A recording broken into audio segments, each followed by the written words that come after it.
Greetings. My name is Marilyn Dunham, and I am excited to have this opportunity to talk with you today about the necessity for culturally responsive education. I am a proud principal and supervisor of early childhood, and I am currently a doctoral candidate in educational leadership.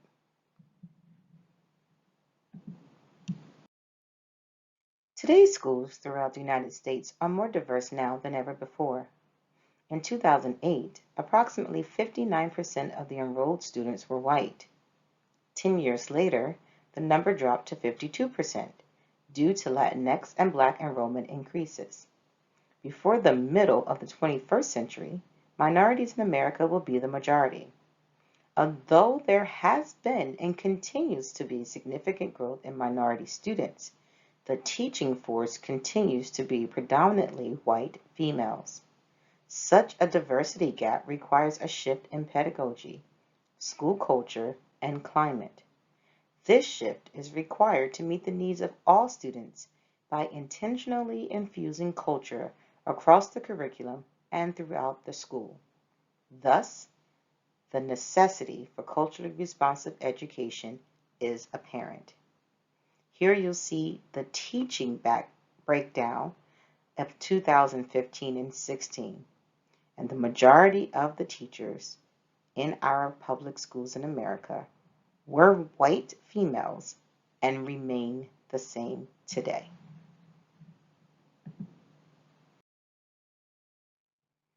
In 2017-18, the teaching population remained the same. 79% of our teachers were white, majority of those were female. 7% were Black, 9% were Latinx or Hispanic, and the other breakdown belongs to Asian, Native Hawaiian or Pacific Islander, or teachers who represent themselves as two or more races. Truly, there is a diversity gap between our teaching staff and our student demographics. Diversity is certainly on the rise. And because diversity is on the rise, we need to take a serious look at how we are teaching, what we are teaching, and to whom we are teaching. It is important to recognize our audience and to provide a filter for all students to be included in instruction. So what is culturally responsive education? It is the intentional incorporation of the students' experiences, their backgrounds, their attitudes, language, beliefs, and the like within a social, emotional, political, and financial instruction platform. It is comprehensive and fluid. It's changing as it's needed. Culturally responsive education empowers student voice and sets high expectations for all students in an inclusive environment. Culturally responsive education, or CRE, is a major undertaking. It's a marathon. It's not a sprint. It requires changes in our approach, procedures, and our policies. It also requires a self-examination for implicit bias. Finally, it involves an increased parent and family engagement. While intense, because it does require a great deal of work, culturally responsive education is a necessity. Educators must commit to serving and meeting the needs of all students. This presentation will define culturally responsive education, highlight its values, and provide a plan of action for instituting CRE through curriculum review and other professional practices. These are some leading professionals in the field of culturally responsive education. If you get a chance, I would advise that you do some reading from Dr. Gloria Ladson Billings. Her book, The Dream Keepers, is an outstanding book for teaching African American children. Zaretta Hammond has a book called Culturally Responsive Teaching in the Brain. Very important text as well. And again, Dr. Aronson, Dr. Gay, and Dr. Judson Lafter are also pioneers in the field of culturally responsive education. So I would advise that you would look into their studies and research into the matter as well. Innocent and pure at heart, children identify differences in an early age.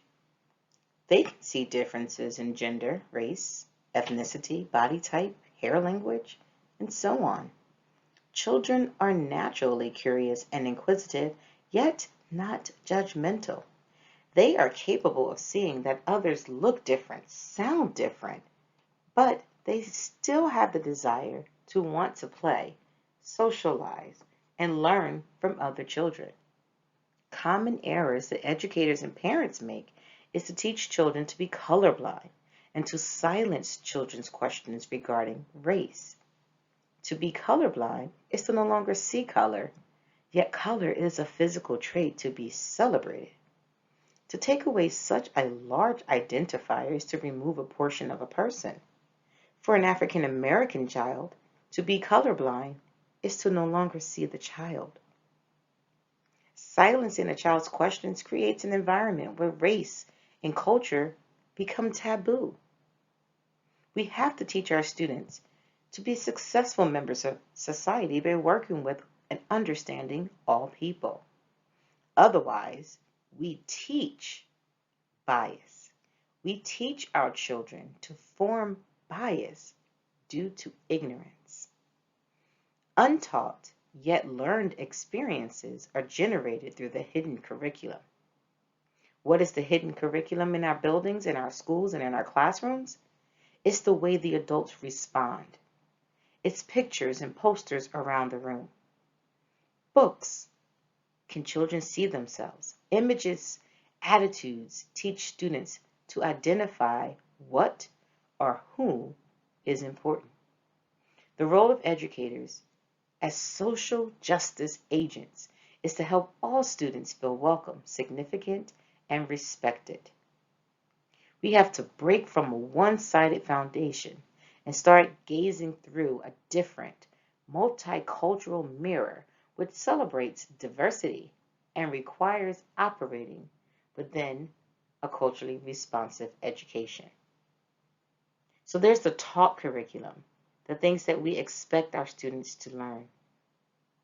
And then there is the implicit curriculum, which are the lessons that arise from the culture of the school and the behaviors, attitudes, and expectations. Then there's the null, the options students are not afforded, the concepts and skills that are not a part of their intellectual repertoire. What are we teaching in our buildings and in our classrooms? The way teachers respond to certain students' names and the way they respond to certain students teaches the others who and what is important. The colors that we see are vivid. They're clear. We can make out what's green, what's red, what's blue, what's brown, what's terracotta. I had a student who described herself as peach. How perfect for a little girl to say, I'm not white, I don't match that crayon, I'm more of a peach color. How awesome to embrace that. But if we were to teach color blindness, we would not see those colors. There would be a blending. There would be a weird hue or a shade. And there's nothing weird about race or culture. It is beautiful and should be celebrated.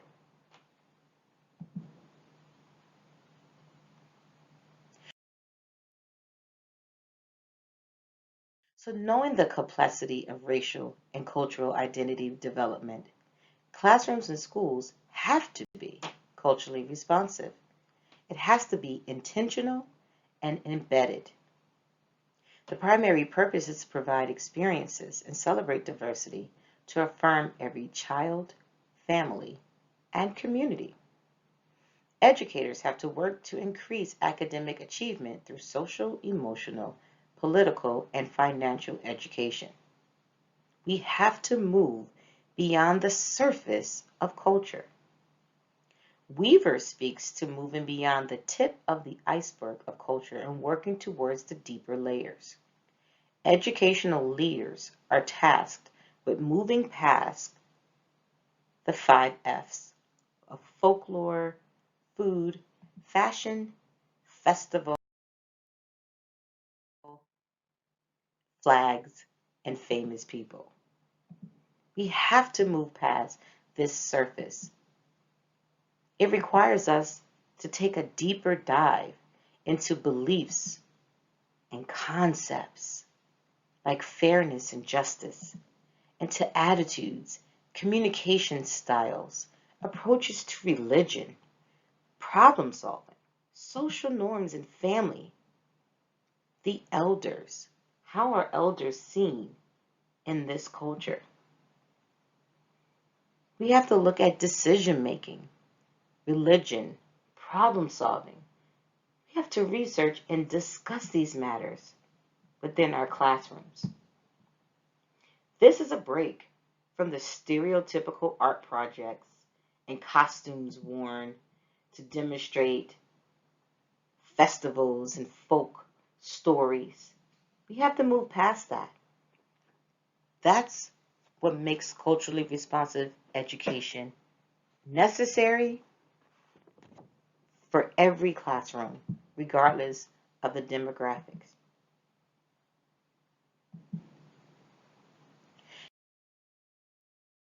It is more than just listening to music and eating cultural foods.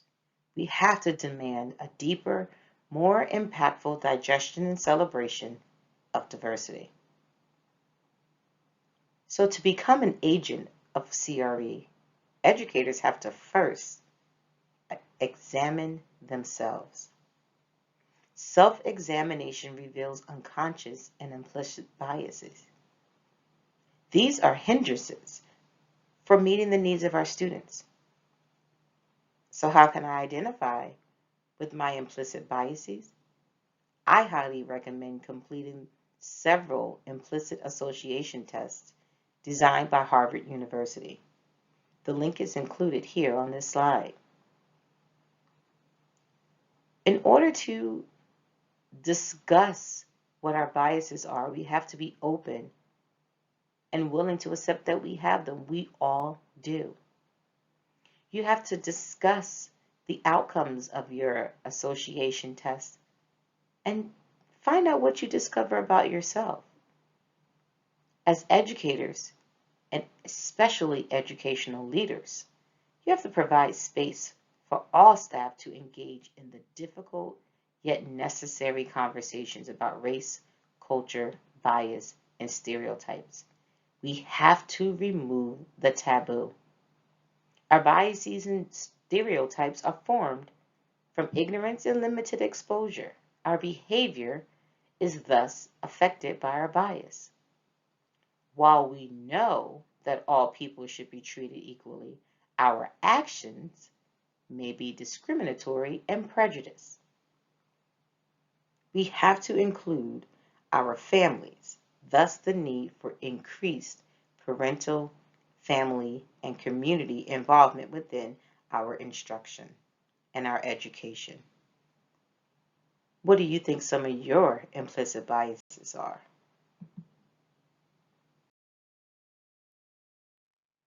Moving towards a multicultural, inclusive environment is a change to the climate and the culture of most organizations. With a student-centered mindset, educators have to commit to working collaboratively to solve their problems. We're not an island.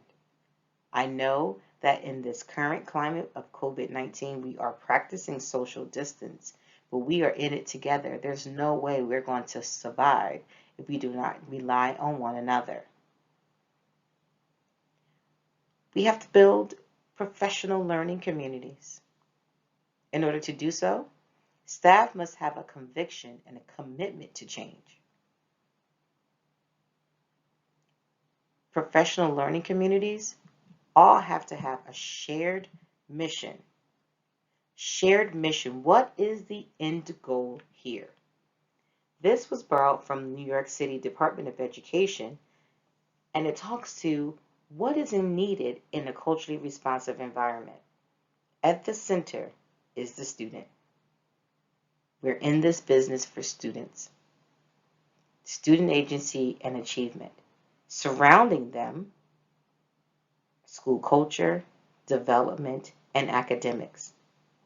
On the outer rings, you'll see under school culture, that involves family and community engagement. It also involves the intentional recruitment and retention of staff to break that diversity gap. How are we intentionally trying to break that gap so that the staff looks like the students? Under academics, you'll see critical, conscious curriculum and instruction. It is intentional and embedded. Learning mindsets and academic behaviors, high expectations and continuous learning. This does not happen without professional development. We have to work together as a community to decide where we are and where we intend to go. When we get to that point, we create this creative tension, and that is where we shift, and that is where we grow. Professional development has to be relevant and based on best practices, and you also have to keep in mind that professional development is not a one-time hit it and done. We have to move from the mindset of just one time get a certificate and it's over. We have to move from that. It is usually unsuccessful, expensive, and worthless to have a one-day professional development. We have to use a mindset of embedded, focused, and ongoing professional development. That's how we're going to get through and make sure we're teaching in a culturally responsive environment. So using the framework that was on the previous slide, we have to make sure that our practices, our policies, and our procedures exist, and those that are created are filtered through CRE and equity. Our school culture attends to race, ethnicity, culture, gender, religion, including disabilities. And don't forget our social economic backgrounds. We have to foster social, environmental, and relational conditions that promote academic achievement. Everyone has to have access. We have to provide equitable access. Again, improving culturally responsive education is a marathon. It is not a race. The work is going to be extensive and it's going to require time. But it is time well spent, and the work is totally needed. So what does it look like? If I were to walk into your room today and say, this room is culturally responsive, what would I see? I would see books within the classroom where students see themselves. I'd like to tell you a story about this book by Cherie Miller called Princess Hair. I was a guest reader in a classroom, and this was pre-COVID. So I was a guest reader in the classroom, and all the students were sitting on the carpet. As an African American woman, I've worn my hair in many different styles, and on this particular day, I came in with a huge Afro puff on the top of my head. And the reason I had done that is because there were a few little girls who would wear Afro puffs, and I told them that I liked their hair and that I wanted to wear my hair that way. So I got to the class with this book, Princess Hair, and I began to read the story. And the book talks about the different styles and the different textures and the way that little African American girls wear their hair. Talked about haircuts, talked about braids, talked about the magic of the one little girl's hair where it's usually straight, but when it gets wet, it gets really curly. So as we were going through the book, there was a little girl sitting on the carpet, and she kept getting closer to me and closer to me. And when I got to the page with the little girl with the braids and the barrette, she screamed, "That's me! I'm in that book! You're reading a book about me!" And I have to say, the excitement of this little girl. I continued to read the story, and as I looked up, the teacher was sitting in the back, and she had tears coming out of her eyes. And I walked over to her and I said, "Why are you crying?" And she said, "I've never seen them so engaged." Why is culturally responsive education and practices, why is it important?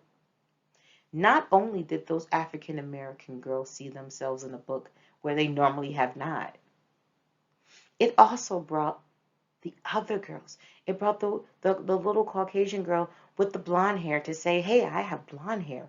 And the other one to say, "Oh, but I have curly brown hair." And to say, "Oh, I like that you have that hair." Then the boys, because you would think this is a girl-centered book, we have to get out of those binaries as well. That's a part of being culturally responsive. We don't have to put our children in a box and say boys like this and girls like that. We have to think outside of the binary. So the little boys begin to talk about going to the barbershop. And one little boy said he doesn't go to the barbershop. His mom cuts his hair at home. And we just had a conversation about all of our different hairs and how amazing it was to be so different. And yet, we were all the same. So this book talked about hair and what we were able to do through a short discussion. This was a preschool class. Through a short discussion, what we were able to accomplish was an opportunity to talk to the children and to get them to talk. We want that language development, correct? But what we also were able to do was to get them to see and recognize their differences and to accept each and every person, no matter their difference. They even began to compliment each other and say things like, "I like your hair. Do you think I can get braids like that?" "Oh, Mrs. Dunham, do you think my mom can get my hair into an afro?" We had all of those discussions about a simple hair book. Another story I'd like to tell you about is The Colors of Us. This book I saw in an art class, and the teacher read the book this was a first grade class.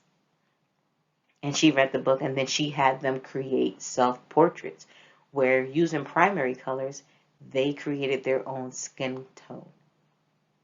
And then they described it. And we had just the imagery and the descriptions that the students were able to create blew my mind. We went from chocolate bar to cinnamon bun. We went from the one student saying that she was a peach. Another student who said that her skin makes her think of hot cocoa. Amazing conversation about skin tone. And again, the pride that exuded from these children. We are able to create those environments by intentionally finding the books, the curriculum, the pictures and the posters.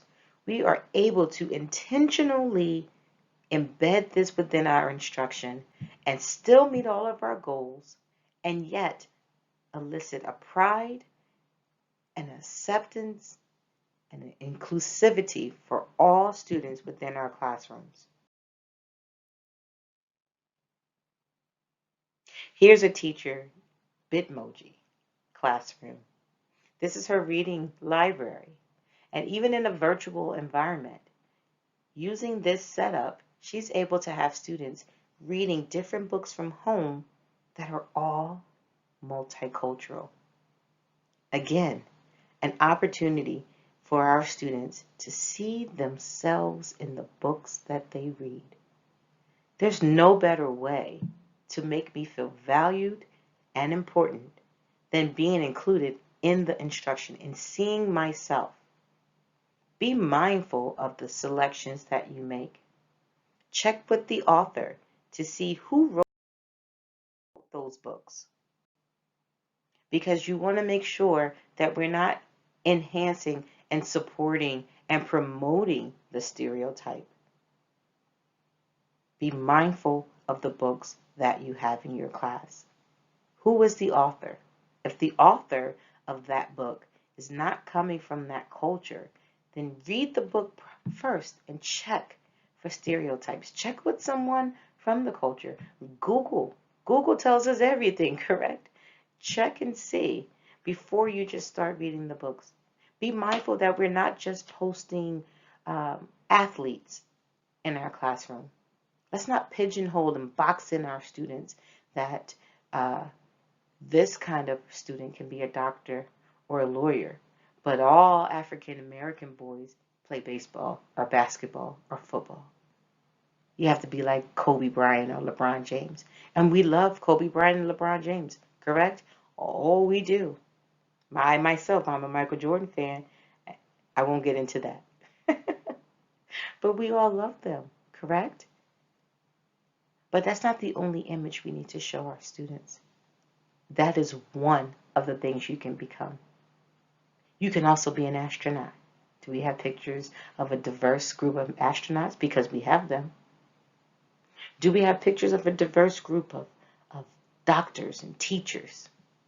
Let's be mindful of the posters and the pictures, because these are the images they see on a daily basis. What are we feeding? What are we feeding in that hidden curriculum that the students are being fed without actually teaching it within our lesson plan? Again, this is her mindfulness. This is a key part of cultural responsiveness as well. We have to meet the needs of our students' social and emotional learning. So we have to help them with working together, being successful members of society. It starts in our classrooms. How do I regulate myself? When I'm feeling this way, what do I do? What do I do with these emotions? In the midst of this pandemic, you can't tell me that the adults don't need mindfulness. We are struggling with all that's being thrown at us in this pandemic. I was talking with someone the other day and I said, everything we've taught our children up until now has been community, working together, take care of one another, sharing is caring. And now we all have on masks, face shields, and gloves. We're socially distanced. Everybody has their own separate pencil box. Everybody has their own separate, don't touch my markers, What are we doing to our social and emotional needs? As humans, we require touch. We crave touch. We crave social interaction. And now we're in an environment that's separating us. So we have to go above and beyond to make sure we're meeting our students' social and emotional needs, because it is important. Finally, this is another library for the Bitmoji. Bitmojis are a thing now. And this library she created was all about acceptance. Acceptance for who you are as a person, who you are in whatever race or ethnicity, who you are in whatever sex that you are, who you are as a person.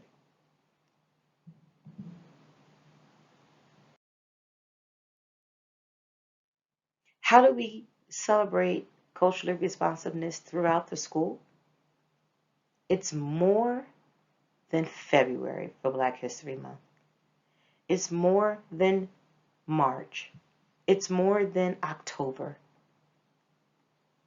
We have to embed this throughout. What else can women do?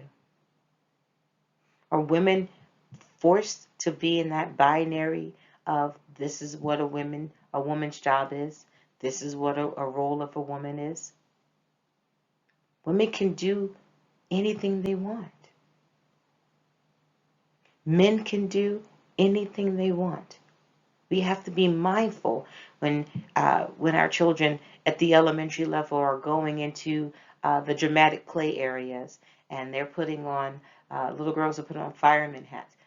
They could be they could they can certainly be a firefighter. You can't be, oh no, that's what boys wear. No, be mindful of the intentional teaching that occurs in our classrooms. What are we doing in our music classes to bring in this cultural responsiveness? How are we making instruction relevant for our students? This goes across the board, preschool to grade 12 and beyond. Our students our children are engaging in music. Not all music is appropriate for school. Do not quote me by saying that I said bring all music into school. However, how can we incorporate pop culture within the band, within the chorus? How can we bring that in? How can we get the students to be more engaged? We have to embed cultural responsiveness throughout. So what does it look like? Student-led classrooms. I just talked about the art and pop culture. How can we create projects that reflect the culture of our young people? Infuse it into our math. Make math more relevant by making it included in our everyday lives. Went into a classroom and did an observation, and the teacher had the Sunday circulars for the local grocery stores. And the students had to, go through the circular and do their math facts of addition and subtraction based on the prices in the magazine or in the circular. How many eggs are in this dozen? It says 12. What happens if you eat 4? How many eggs are left? For older students, you could create a budget. But this is everyday life. When they leave from school, they're going to go to those grocery stores with their parents. When they become adults, they're going to go to those grocery stores to purchase this food. Let's make education relevant. How do we engage our students? Let them talk to each other. Classrooms shouldn't be silent. Schools shouldn't be silent. For staff needs ongoing PLCs, ongoing professional development. Let's have real conversations. Let's talk to one another.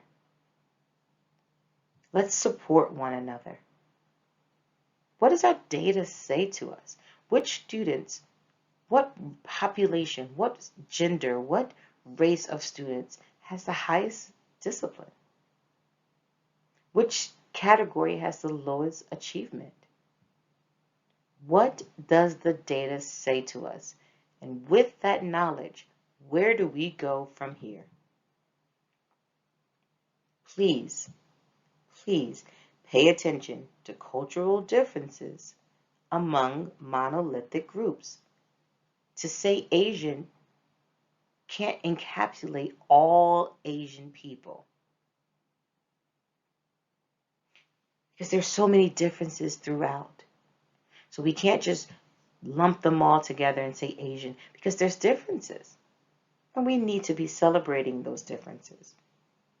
And finally, we need to make family connections. Cultural responsiveness,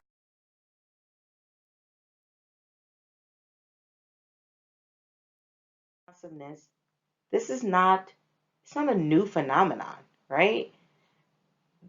There's been um, discussions on how to improve instruction for years.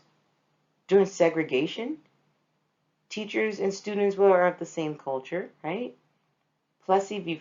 Ferguson, that Supreme Court case decided that segregation was separate but equal. Clearly, that was not true. So in 1954, what happened? Brown versus Board of Education and the supposed eradication of segregation, and then the shift to integration.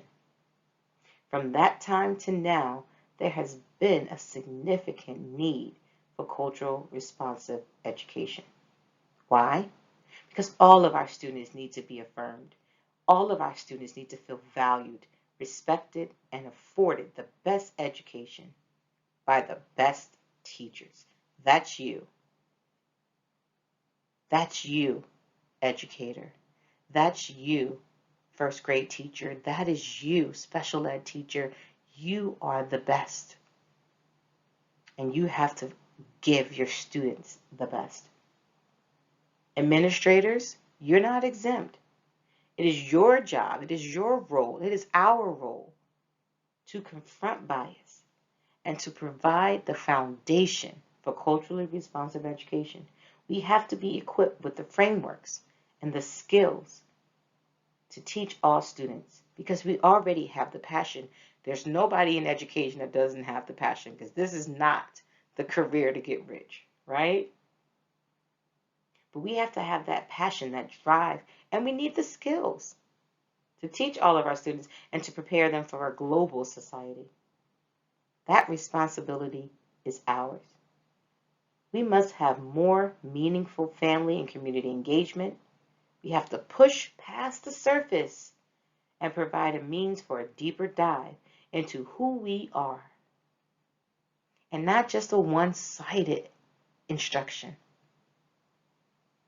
but something, a foundation, an educational framework that's inclusive of all students. This is a cycle, though. It's multifaceted. It's ever evolving. That's why we have to be intentional and proactive. Dewey says, if we teach today's students as we taught yesterday's, we rob them of tomorrow.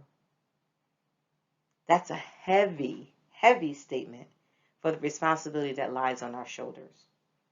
I'm going to close with this. This magazine cover of 3 ballerinas who are African American is not something I had ever seen in my life. And I'm 41 years old, right? No, seriously, I'm 41 years old. And it's not something I'd ever seen in my life. I remember as a child, my mom putting me in dance school. And I loved dance. I loved to do it. I did all the different genres of dance. I did ballet. I did modern dance. I did jazz. I did hip hop. I did tap dance. I loved dance. And I knew about the Alvin Ailey Dance Company, but I wasn't able to afford to go to an Alvin Ailey show. Had I seen Misty Copeland on the cover of a magazine, would the trajectory of my life been different? I never saw a chocolate ballerina in the Nutcracker. Would things have been different if I was represented? Representation in the media matters. Representation in our classrooms matter. Representation in our schools matter. And nothing changes without us. You're equipped to do this. You're equipped to provide a culturally responsive education for all students within your classroom. I thank you for your time. I thank you for tuning in. Put on your capes, for you're capable of providing nothing but the best for your students.